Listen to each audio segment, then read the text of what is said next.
পেস্টে বানাবো কিছু সস দিচ্ছি।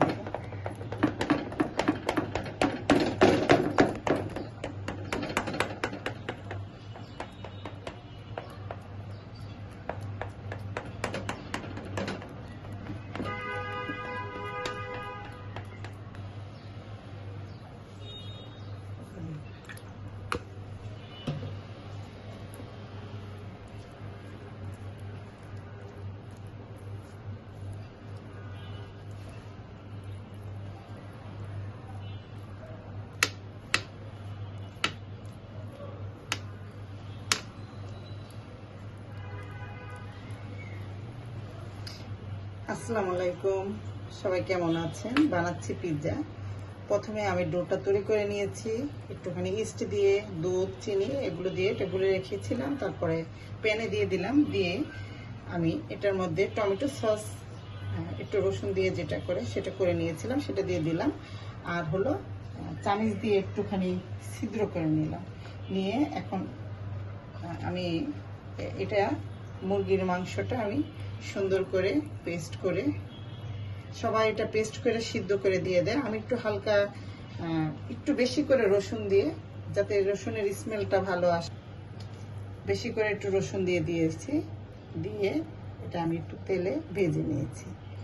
আপনারা ইচ্ছা করলে তেলে, যারা রসুনটা খেতে না চান তারা স্কিপ করতে পারেন, আমার ভালো লাগা থেকে আমি করেছি। তারপর এখানে এই যে কিমাগুলো আস্তে আস্তে আমি বসিয়ে দেব, দিয়ে যে দেখুন এভাবে বসিয়ে দিচ্ছি।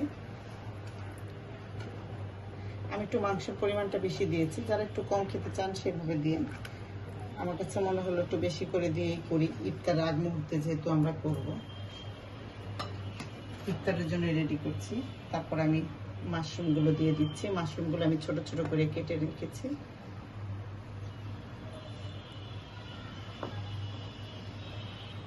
হালকা হালকা, মাশরুম না থাকলে আপনারা সেটাও স্কিপ করতে পারেন, যারা ঘরোয়াভাবে করতে চান করতে পারেন। আমার বাসায় ছিল তাই আমি দিয়ে দিচ্ছি। পরিমাণ কম বেশি যার যার উপরে নির্ভর করে।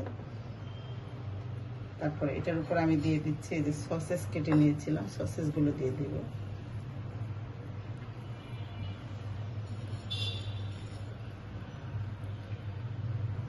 এভাবে আস্তে করে বসিয়ে দিই। আমি কিন্তু নর্মাল প্যানে এটা করছি, অনেকে ওভেনে করেন, আমি ওভেনে করব না, আমি জাস্ট নর্মাল একটা প্যানে করছি।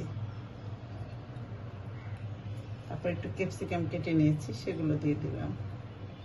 সাজানোটা যার যার মনের উপরে নির্ভর করে কিভাবে করবেন আপনি।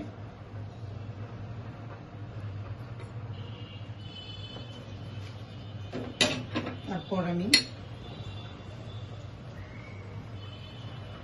চিজটা আগে থেকে গ্রেট করে নিয়েছি, সেই চিজটা দিয়ে দিলাম। চিজটা দিয়ে এটাকে আমি ঢেকে দিব। আমি পুরো একটা চিজ পুরাই নিয়ে নিয়েছি এই পিৎজাটা করতে। হ্যাঁ, চিজের পরিমাণটা একটু বেশি হলে খেতে ভালো লাগে, তার জন্য।